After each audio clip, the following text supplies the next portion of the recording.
Aku ingin jadi hafiz Quran.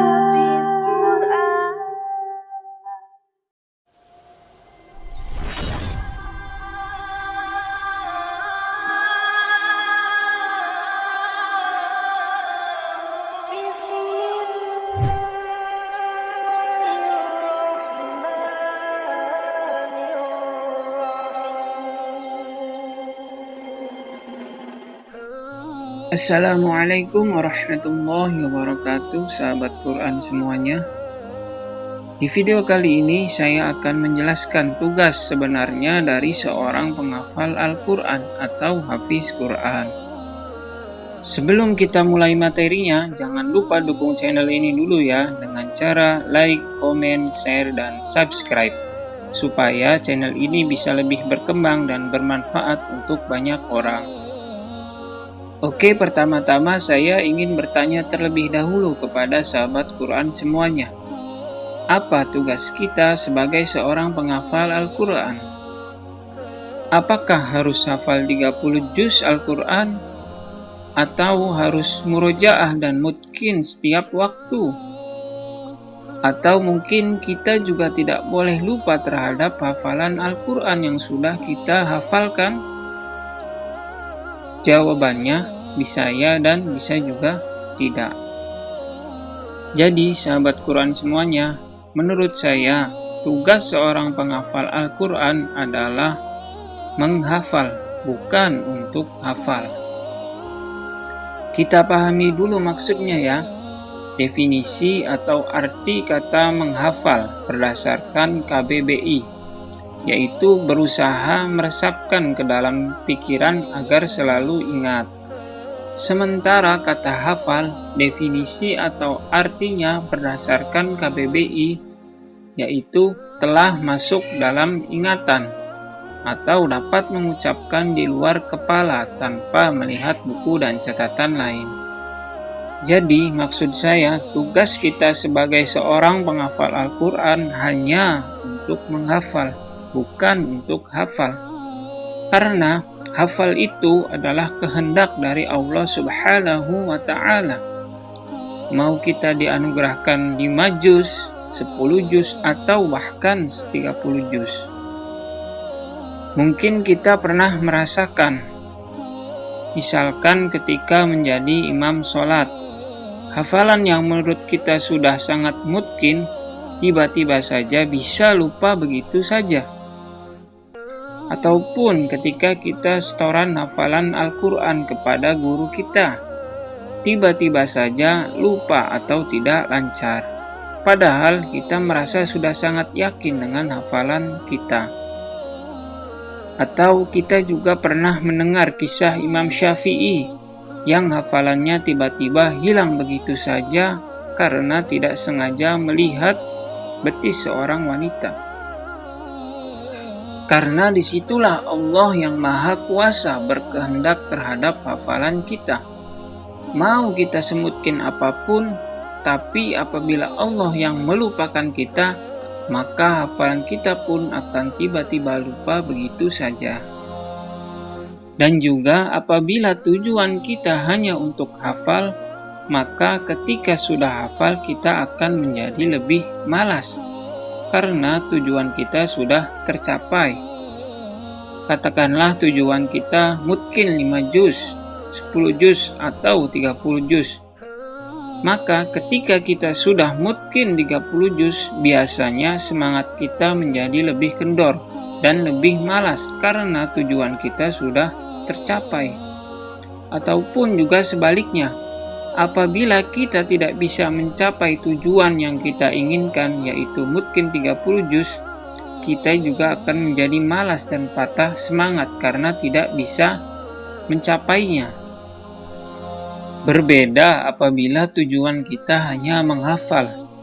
Maka meskipun kita sudah hafal, kita tetap terus menghafal karena tujuan kita hanya menghafal, bukan untuk hafal mungkin 30 juz.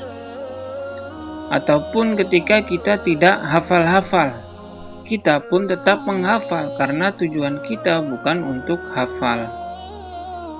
Di sini bukan berarti saya tidak membolehkan sahabat Quran semuanya memiliki tujuan untuk mungkin 30 juz. Akan tetapi, jadikan itu hanya target atau tujuan sementara saja. Karena tugas atau tujuan kita hanya untuk menghafal dan mengharapkan ridho dari Allah Subhanahu wa Ta'ala, supaya kita bisa tetap istiqomah menghafalkan Al-Quran hingga akhir hayat kita. Jadi sahabat Quran semuanya, jangan khawatir bagi hafalannya yang masih sedikit atau masih sulit.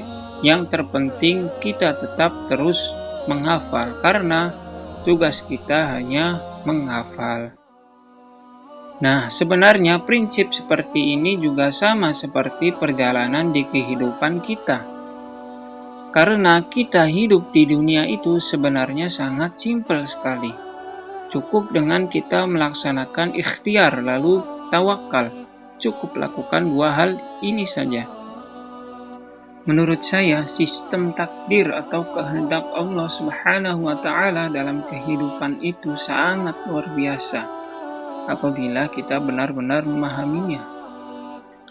Sebenarnya Allah Subhanahu wa Ta'ala memberikan kebebasan kepada kita terhadap apa yang kita inginkan atau kita cita-citakan. Baik itu menjadi dokter, polisi, guru, menjadi orang kaya, atau menjadi hafiz Quran 30 juz. Nah, untuk mendapatkan apa yang kita inginkan dan cita-citakan itu, yaitu dengan cara ikhtiar atau berusaha menggapai apa yang kita inginkan dan cita-citakan. Termasuk dalamnya juga berdoa. Lalu pada akhirnya kita tetap harus tawakal, pasrah atau berserah diri kepada Allah Subhanahu wa Ta'ala terhadap hasil yang nantinya kita dapatkan. Apabila hasilnya tidak sesuai dengan yang kita harapkan, maka kita harus pasrah, ikhlas, dan sabar menerimanya. Tapi bukan berarti kita menyerah dan berhenti begitu saja. Karena setelah kita pasrah dan ikhlas, kita harus kembali lagi ke awal, yaitu melakukan ikhtiar dan berusaha kembali. Lalu apabila hasilnya sesuai dengan yang kita harapkan, maka kita pun tetap harus bersyukur kepada Allah Subhanahu wa Ta'ala. Setelah itu kita tetap kembali lagi melakukan ikhtiar untuk keinginan kita yang lainnya. Akan tetapi tidak semua umat muslim melakukan hal itu. Ada seseorang yang hanya melakukan ikhtiar saja. Karena ketika hasilnya tidak sesuai dengan harapan dia, maka dia tidak bisa menerimanya. Bahkan sampai menyalahkan Allah karena merasa Allah tidak adil kepadanya. Padahal sebenarnya yang menurut dia itu baik, belum tentu menurut Allah baik. Begitupun sebaliknya. Bisa jadi ketika keinginan atau harapannya tercapai, dia akan menjadi sombong, takabur, bahkan sampai lupa kepada Allah. Contohnya dalam menghafalkan Al-Quran. Ketika ada seseorang yang sudah berusaha semaksimal mungkin, tapi tetap masih sulit dan lambat dalam menghafalkan Al-Quran. Sedangkan ada teman kita yang sangat cepat dan mudah dalam menghafalkan Al-Quran, padahal dia sangat malas dan banyak tidur. Nah, terkadang seseorang yang rajin ini merasa Allah tidak adil kepadanya, sehingga membuat dia menjadi patah semangat. Padahal bisa jadi menurut Allah dia masih belum pantas apabila hafalannya mudah dan cepat, karena bisa mengakibatkan dia menjadi sombong, ujub, takabur, dan lain sebagainya. Sedangkan seseorang yang diberi kemudahan dalam menghafalkan Al-Quran, padahal dia malas dan sering melakukan maksiat, bisa jadi itu merupakan ujian yang diberikan oleh Allah kepadanya dalam bentuk kenikmatan. Sama seperti ujian seseorang yang diberi kelebihan harta oleh Allah Subhanahu wa Ta'ala. Jadi sahabat Quran semuanya, dengan menerapkan 2 hal ini saja, yaitu ikhtiar dan tawakal, kehidupan di dunia kita menjadi lebih tenang, nyaman, dan tentram. Karena apabila ada masalah atau sesuatu hal yang tidak kita harapkan terjadi, kita akan biasa-biasa saja. Karena kita sudah pasrah terhadap kehendak yang Allah berikan. Jadi, kita cukup menjalankan apa yang kita inginkan dan menerima setiap alur kehidupan yang sudah Allah Subhanahu wa Ta'ala kehendaki. Oke, cukup sekian untuk video kali ini. Terima kasih untuk yang sudah menonton. Insya Allah di video selanjutnya saya akan selingi dengan memberikan sebuah metode atau cara menghafal Al-Quran yang baik dan benar untuk sahabat Quran semuanya. Jadi jangan sampai ketinggalan ya untuk video selanjutnya. Jangan lupa juga untuk dukung channel ini dengan cara like, komen, dan subscribe. Salam 30 juz, murojaah sampai mati. Allahu Akbar. Assalamualaikum warahmatullahi wabarakatuh.